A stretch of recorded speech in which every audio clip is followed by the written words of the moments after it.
जय श्री हरि। ओम नमो भगवते वासुदेवाय नमः। प्रिय भक्तों, जैसे जैसे हम वैशाख महात्म के इन दिव्य अध्यायों में आगे बढ़ रहे हैं, वैसे वैसे भक्ति का भाव और भी गहरा होता जा रहा है।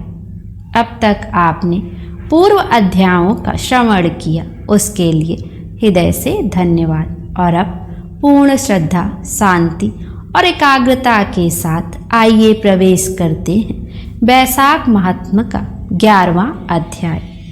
प्रिय भक्तों, नैमिषारण्य की पवित्र भूमि पर जहाँ वेदों की ध्वनि वातावरण को दिव्य बना रही थी, जहाँ यज्ञ की अग्नि देवताओं को आमंत्रित कर रही थी, वहाँ सभी ऋषि मुनियों ने पुनः विनम्र भाव से सूत जी से प्रश्न किया, हे सूत जी, आपने वैशाख मास की महिमा को अनेक कथाओं द्वारा बताया, लेकिन क्या कोई ऐसा उदाहरण है जहाँ एक पापी भी केवल इस मास के प्रभाव से उद्धार को प्राप्त हुआ हो?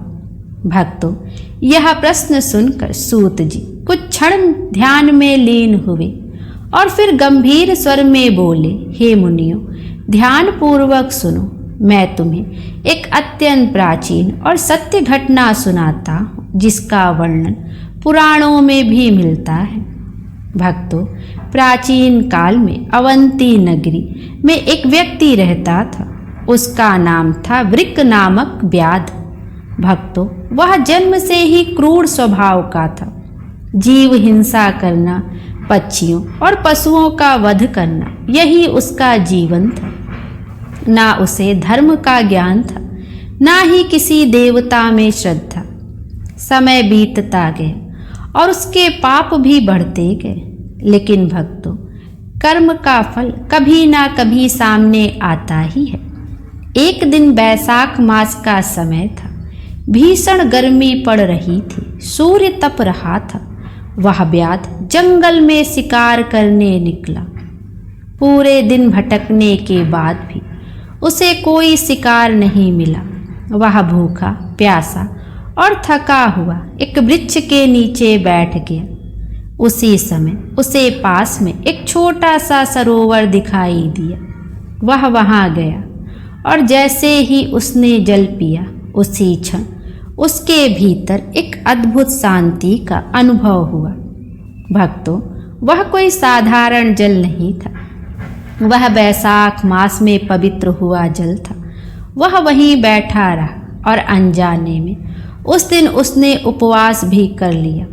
रात्रि होने लगी, तभी उसने देखा कि कुछ साधु वहां आए। वे भगवान विष्णु का भजन कर रहे थे। ओम नमो भगवते वासुदेवाय नमः। भक्तों, वह व्याध भी अनजाने में ही उनकी बातें सुनने लगा। उस रात पहली बार उसके हृदय में एक परिवर्तन हुआ। कुछ समय बाद उसका जीवन समाप्त हो गया। भक्तों, जब उसके प्राण निकलने लगे, तभी वहाँ भयानक यमदूत आए। लेकिन उसी क्षण आकाश से दिव्य प्रकाश उतरा और प्रकट हुए भगवान विष्णु के दूत। यमदूत चकित रह गए। उन्होंने कहा, यह व्यक्ति तो अत्यंत पापी है, इसे लेने आप क्यों आए हैं? तब विष्णुदूत बोले, हे यमदूतों, तुम सत्य कह रहे हो। यह व्याध पापी था, लेकिन धर्म का विधान अत्यंत सूक्ष्म होता है।